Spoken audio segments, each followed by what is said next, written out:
Oke teman-teman, ini adalah soal ujian mandirinya Undip, khususnya geografi tahun 2019. Soal pertama, Bulan melakukan beberapa gerakan sekaligus, yakni, kita pakai pensil dulu. Bulan, dia hanya melakukan 3 gerakan sekaligus ya teman-teman. Yang pertama itu dia akan berotasi nih. Yang kedua, dia akan beredar bersama bumi mengelilingi matahari karena dia adalah bintang dari bumi. Ketiga, dia akan beredar mengelilingi bumi atau revolusi. Benar juga nih. Yang keempat ini mengelilingi galaksi bukan tugas dari bulan. Ini adalah tugas dari matahari ya teman-teman. Matahari. Bisa kita gambarkan bahwa planet itu baik bumi, Jupiter, dia akan mengelilingi namanya matahari. Matahari dia akan mengelilingi yang namanya galaksi. Galaksi apa? Galaksi Bima Sakti. Oke, next. Rasio ketergantungan atau dependensi rasio adalah suatu angka yang menunjukkan besar beban tanggungan kelompok usia produktif terhadap kelompok usia tidak produktif. Berikut termasuk kelompok penduduk usia produktif. Oke, di sini ada dua istilah. Yang pertama itu ada produktif, yang kedua itu adalah tidak produktif. Artinya hampir mirip dengan produksi, di mana dia menghasilkan barang atau jasa. Kalau produktif itu adalah daya dia untuk menghasilkan barang atau jasa. Usianya kapan? Berarti di usia yang sekiranya dia itu masih kuat untuk menghasilkan barang atau jasa untuk mencari cuan. Usia berapa? Usia 15-64 tahun. Loh, kenapa nggak di atas 64 tahun kayak ini atau usia senja? Nah, di saat ini kita sudah mengalami penurunan stamina. Karena itulah pensiunan di atas umur 60 tahun. Nah, kenapa nggak umur 0 sampai 14 tahun atau usia balita? Nah, kan kita masih labil apakah bisa untuk menghasilkan barang atau jasa? Ya, berarti usianya 15 sampai 64 tahun. Kalau tidak produktif, 0 sampai 14 tahun atau enggak usia senja, besar dari 65 tahun. Berikut adalah nama sungai di Papua. Oke, nama sungai di Papua ini adalah pengetahuan umum. Jadi kadang-kadang sangat sulit ya soalnya karena cangkupannya sangat luas. Nah, oleh karena itu teman-teman harus rajin baca berita, artikel, atau nonton YouTube, atau main game yang ada hubungannya sama geografi. Yang pertama itu adalah Sungai Barito. Sungai Barito bukan dari Papua ya teman-teman, melainkan dari Kalimantan Timur. Oke, berarti ini salah.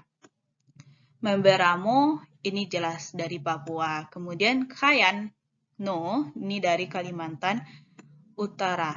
Digual dari Papua. Nah, teman-teman juga bisa nih mengisi jawaban ini dengan menghubungkan dengan objek lain. Misalkan Kayan. Aku nggak tahu Sungai Kayan, tapi aku tahunya suku Kayan. Suku Kayan di Kalimantan. Nah, bisa kita hubungkan. Berarti Kayan itu di Kalimantan. Oke, teman-teman. Berdasarkan letaknya planet dikelompokkan menjadi planet dalam dan planet luar, atau inner planet dan outer planet. Berikut termasuk ke dalam kelompok planet dalam adalah, planet dalam dan planet luar itu bedanya adalah di dekatnya. Planet dalam itu lebih dekat ke matahari, dihitung dari apa? Dari Merkurius sampai ke Mars.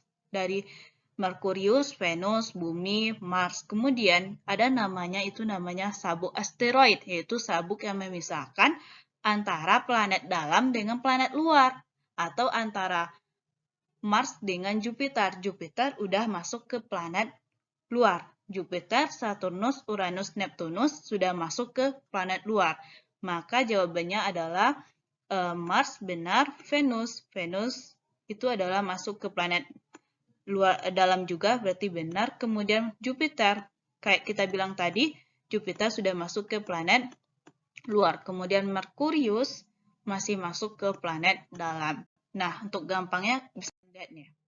Di sini, di sini kan matahari, tempat dia berputar. Nah, Merkurius, Venus, Bumi, Mars masuk ke planet dalam karena paling dekat dengan matahari. Berarti dari Merkurius hanya sampai ke Mars. Kemudian ada namanya sabuk asteroid yang kecil-kecil kayak kerikil-kerikil ya sabuk asteroid, pemisah antara planet dalam dengan planet luar, antara Mars dengan Jupiter. Dari Jupiter sampai Neptunus sudah masuk ke planet luar. Oke teman-teman, semoga paham. Kemudian nih, fenomena likuifaksi, soil liquefaction, muncul pada gempa bumi Palu tahun 2018. Likuifaksi adalah, secara gampangnya kita bisa mengartikan likuifaksi ini sebagai tanah yang bergerak karena dipicu oleh yang namanya itu gempa bumi. Lokasinya itu berada di daerah yang berair, pokoknya dia berair. Terus waktu gempa bumi itu datang, dia akan longgar kemudian mengeluarkan yang namanya lumpur. Dan hal itu juga akan karena dia gempa, pasti dia goyang karena dia juga nggak kaku. Pohon, misalkan kita asumsikan di sini ada pohon. Terus karena dia digoncang, dia akan beralih misalkan ke sini. Misalkan kayak kita lagi berenang di laut, ada ombak, pasti kita nggak stay di situ terus. Pasti kita berpindah karena yang diguncang itu adalah cairan. Kalau diguncang itu padat, nggak mungkin dia pindah, maling patah gitu. Yang satu, tanah yang kehilangan akibat diguncang oleh gempa yang mengakibatkan tanah tidak memiliki daya ikat.